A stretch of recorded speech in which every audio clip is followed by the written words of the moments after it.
سعادة الشيخة العنود بنت مرع الهاجري، حرم سمو الأمير البلاد المفدى، أصحاب السعادة، السيدات والسادة، السادة الحضور، السلام عليكم ورحمة الله وبركاته. أكيد كنتوا متوقعين إني بدخل على كرسي متحرك، لا، لأني دائما أحب أمشي على يدي. الله أنعم علي بنعمة كثيرة، منها قوة يدي. أحب أحس بنعم الله علي، وأحب أعيش واقعي اللي أشوفه جميل. اسمحوا لي أعرفكم بنفسي. اسمي غانم محمد المفتاح، عمري 16 سنة، في صف ثاني ثانوي. ولدت في عام 2002، وكانت ولادة صعبة وايد. أكيد مو علي، على أمي. كانت صعبة لأنها ولادة مبكرة في الشهر السادس، وأثناء فترة الحمل، وبسبب المضاعفات الخطرة اللي تعرض لها أمي، نصحها أحد الأطباء بإجهاض الجنين المشوه رحمة فيه وفيها. وكان رد أمي عليه: ربي أرحم مني ومنك فيه. وقررت بدون أي تردد المحافظة عليه، ولولا إرادة الله ثم لما اتخذت أمي هالقرار ما كنت موجود بينكم الحين.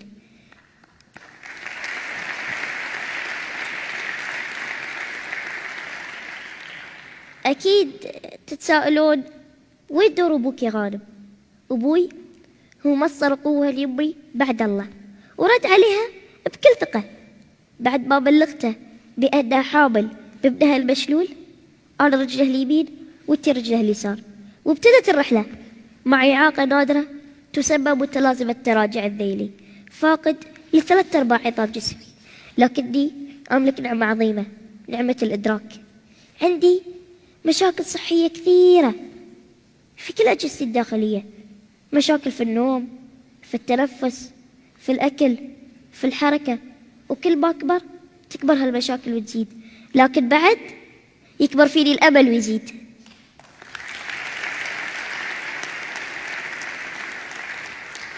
عمليات جراحية خطيرة كثيرة سويتها، وما زلت بحاجة للمزيد. ومع كل هذا أعتبر نفسي محظوظ لأني ما كنت مكان أمي في اتخاذ قرارات مصيرية متعلقة بحالتي الصحية، والحمد لله كانت قراراتها ناجحة. كان عمري يومين في هالصورة ومبتسم. تقول أمي: الجميع استقبل قدومك للدنيا بتمني الموت لك، لأنهم يشوفون الموت أرحم من الإعاقة، ولكنك استقبلت الدنيا بابتسامة.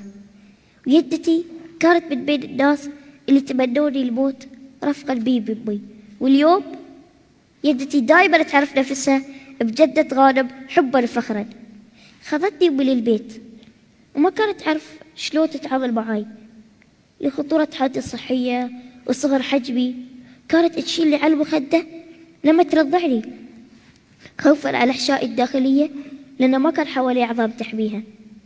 كانت تجربة صعبة وقاسية، وفي نفس الوقت تحدي كبير لها. فتثقفت، تدربت، سافرت، بحثت، اخترعت، تعلمت لتذليل الصعوبات اللي تعرض لها. وأول هذه الصعوبات صغر حجمي وحركتي واعتمادي على الآخرين في أموري البسيطة في البيت. فتم تغيير كل المرافق فيه لتناسب احتياجاتي، فاعتمدت على نفسي في معظم أموري، وهالشيء عزز ثقتي في قدراتي. الحية، السمكة، الضفدع، هذه بس ما كانت حية، هذه ألقاب ينادوني فيها الأطفال لما كنت أحمل لعب معهم. نظرة الاستغراب والفضول والشفقة والسخرية في كل مكان أروح له. أكيد كانت تجرح أمي، بس ما كانت تغضب أمامهم، وتعلمت من هالشيء. كان أمامها خيارين: يا إنها تعزلني عن الناس علشان تحميني، وللأسف الشديد في بعض الأهالي يظنون عزل أبنائهم ذوي الإعاقة حماية لهم، والخيار الثاني تقديمي للمجتمع. طبعا اختارت الثاني، علشان أنا أتقبل المجتمع ويتقبلني. قامت بعدة أمور، استخدمت موهبتها في الرسم والتصميم والتأليف لطباعة مئات الآلاف من المنشورات والملصقات والكتيبات، وكلها بجهد شخصي. وزعتها مجانا على الهيئات والمؤسسات والمدارس، وأثرها كان إيجابي في نشر الوعي والتثقيف لمحاربة الخجل الاجتماعي. إنك أنت تخجل من إعاقتك أو هلك يخجلون منها، أنا بصراحة أشوفها أكبر إعاقة.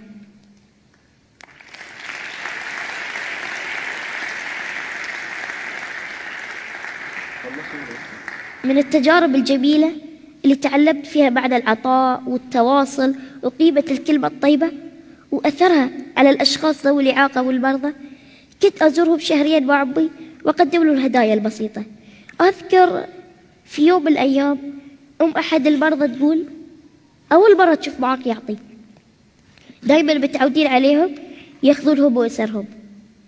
وكان رد أمي عليها رد عملي: إن الأشخاص ذوي الإعاقة وأسرهم قادرين على العطاء ولهم دور فاعل كبير في المجتمع، وذلك بإنشاء جمعية غانم للكراسي المتحركة في البيت ليس لها أي صفة رسمية، وتوزيع مئات الكراسي المتحركة والأجهزة الطبية على المحتاجين لها، والحمد لله لا زالت مستمرة. المدرسة بداية دخولي فيها واجهتني صعوبات كثيرة. إدارة المدرسة بتخوف أن قبولي يكون عبء عليهم، فجهزت أمي المدرسة لي مثل ما جهزت البيت. بعض الأمهات رافضين دخولي لأن عيالهم يخافون من شكلي، لدرجة أن واحدة من الأمهات نقلت ولدها مدرسة ثانية. الطلبة يطالعوني باستغراب، ما يبون يلعبون معاي، يعلقون علي، يتدبرون علي. حسيت إني كائن غريب. أرجع البيت أصيح، أشتكي لأمي، أقول: روحي هوشيهم، طقيهم. أمي ما راح هوشتهم أو طقتهم. أمي علمتني إن تغيير كل الناس علشاني أمر مستحيل، والحل إني أتغير من داخلي وأتقبل نفسي. وكانت دائما تقول: أنت مختلف وجمالك يا حبيبي باختلافك. قالت لي: يا غانم، ممكن الطلبة يبون يلعبون معاك بس خايفين يعورونك، أنت قرب لهم، بين لهم قدراتك. علمتني لما حد يشوفني باستغراب أبتسم وأبدأ بالسلام. أمي ما راح هوشتهم أو طقتهم علشان تحميني. أمي علمتني أدافع عن نفسي وابتدي بالكلمة الطيبة. ولما كبرت عرفت ليش أمي كانت دايما تزور مدرستي. تدرون ليش؟ كانت تجتمع مع الطلبة وأولياء أمورهم وتقوم بأنشطة كثيرة لتعرفهم بمفهوم الدمج، وأن التعليم حق لكل إنسان مهما كان مختلف.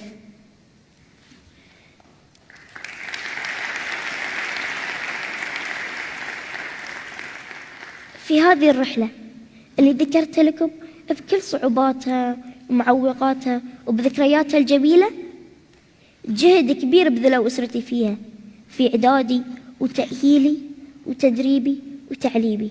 تعلمت الصبر، الشجاعة، الثقة، التفاؤل، الإيجابية، احترام اختلاف الغير وتقبله. تعلمت إن في بدائل الأشياء اللي ما أقدر أسويها. تعلمت التعايش مع إعاقتي برضا وحب وسلام، وأطور قدراتي وأنمي مهاراتي. تعلمت إني أقدر أكون أكبر من توقعات الآخرين وأتجاوز كل الإحباطات لأن القادم أجمل. تعلمت ما أعتمد على الآخرين في تحقيق طموحاتي وأحلامي. ممكن أقبل بالمساعدة والتوجيه، لكن تحقيقها مسؤوليتي. كل هذه الدروس تعلمتها من أم عظيمة وأب عظيم قدموها لي بشكل عملي وتطبيقي، وليس بالنحس والإرشاد فقط. إعاقتي ما منعتني من ممارسة كل أنواع الرياضات اللي أحبها، منها السباحة، التزحلق على الجليد، كرة السلة، السكيت بوردينج، الدراجات، ركوب الخيل، تسلق جبل شمس 3000 متر، حصلت على ليسن بادي للغطس وغطست 20 متر. وكلها احتاجت مني وقت وجهد للتأهيل وللتدريب ومدربين خاصين وأجهزة خاصة صنعوها لي. وأقول لكم حاولت وفشلت، وبعد حاولت وفشلت، وبعد حاولت وفشلت، لحد ما تمكنت وصرت محترف في معظمها.